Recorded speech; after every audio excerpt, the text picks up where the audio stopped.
테슬라, 인기 차종 모델 Y 리뉴얼 버전 출시한다. 테슬라가 상하이 공장에서 인기 모델이었던 모델 Y 차종의 리뉴얼 버전을 출시할 준비를 하고 있다는 소식이 전해졌다.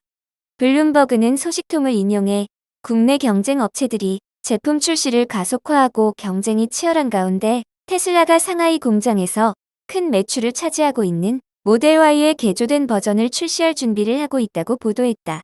회사는 현재 준비 작업을 진행 중이며 이르면 2024년 중반부터 양산이 시작될 수 있다고 익명의 소식통이 전한 것으로 알려졌다. 새로운 모델 Y는 휠 디자인이 달라지고 주변 조명이 추가된 10월의 모델보다도 더 확실한 외관 및 내관 변화가 있을 것으로 기대된다. 다만 자세한 내용은 전해지지 않았다. 또한 블룸버그는 부분적인 업그레이드를 위해 새해 연휴 동안 약 일주일 동안 상하이 공장 생산이 중단될 것이라고 적었다. 대량 생산 전 더 많은 조정이 이뤄질 것이라는 점도 덧붙였다. 테슬라 중국 대표는 논평을 거부했다.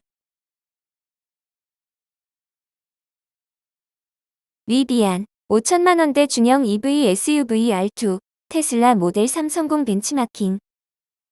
미국 전기차 업체 리비안 RJ 스카링게 CEO가 2026년 출시 예정인 중형 EV SUV R2가 테슬라 모델 3의 성공 모델을 벤치마킹한 것이라고 언급했다고 일렉트렉이 보도했다.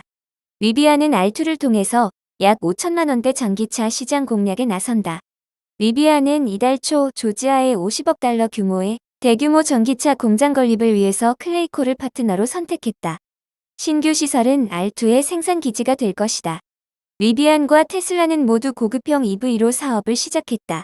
테슬라는 2008년 로드스터, 2012년 모델 S를 출시했다. 이후 테슬라는 가격이 저렴한 모델 3을 발표하면서 큰 성공을 거뒀다. 모델 3은 모델 Y가 출시되기 전까지 전 세계에서 가장 많이 판매된 전기차가 됐다. 리비안은 주력 EV인 R1의 브랜드 가치를 R2가 계승함으로써 저가형 시장에서 성공을 이어갈 것으로 자신한다. 리비안은 올해 R1 생산량을 큰 폭으로 증가시켰다. 여러 경쟁 업체들이 생산 목표를 줄인 것과 대조된다. 리비안은 현재 올해 52,000대의 전기차를 생산할 것으로 예상되는데 지난해 24,337대의 2배에 해당한다. 바이두, AI봇 어니봇, 사용자 1억 명 돌파. 중국어로 뱅신 이안으로도 알려진 바이두의 어니봇이 누적 사용자 수가 1억 명을 돌파하는 중요한 이정표를 달성했다.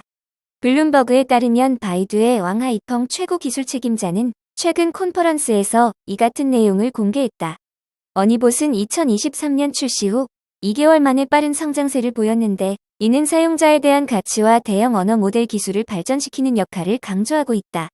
한편 중국 국가인터넷정보국과 기타 6개 기관은 생성형 AI 급증에 대응해 AI 중심 서비스를 관리하기 위한 임시 규정을 도입했다.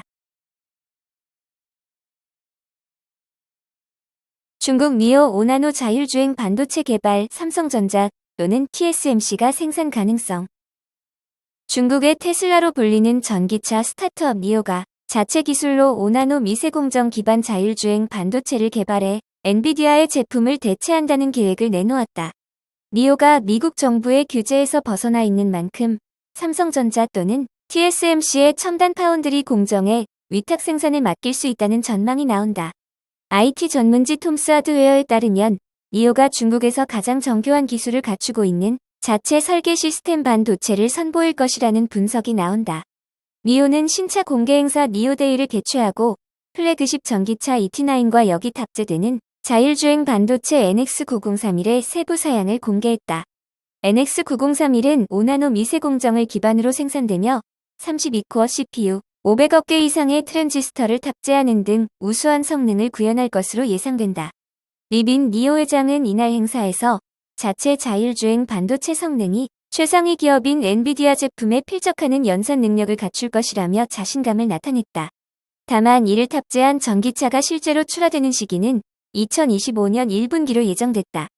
모든 업계를 통틀어 중국 기업이 5나노 미세공정 기반 반도체 개발 계획을 공식적으로 발표한 사례는 이번이 사실상 처음이다.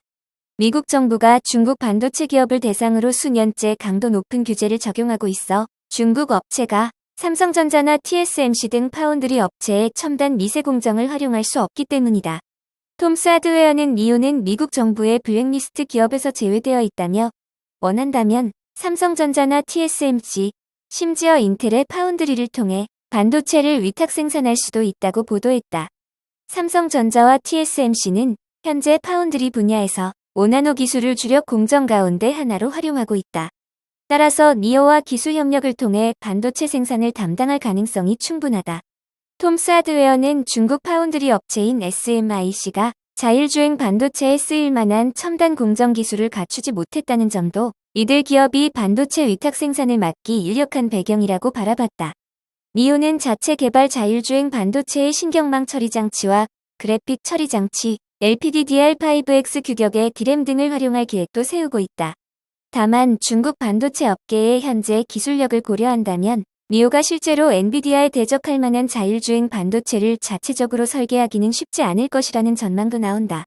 투자 전문지 팀랭크스에 따르면 증권사 도이체방크는 보고서를 내고 니오의 자체 자율주행 반도체를 포함한 신형 전기차는 기업 가치에 큰 효과를 내지 못할 것이라며 신기술 개발에 지나친 노력을 들이는 것이 현명한 전략인지도 의문이라고 비판했다.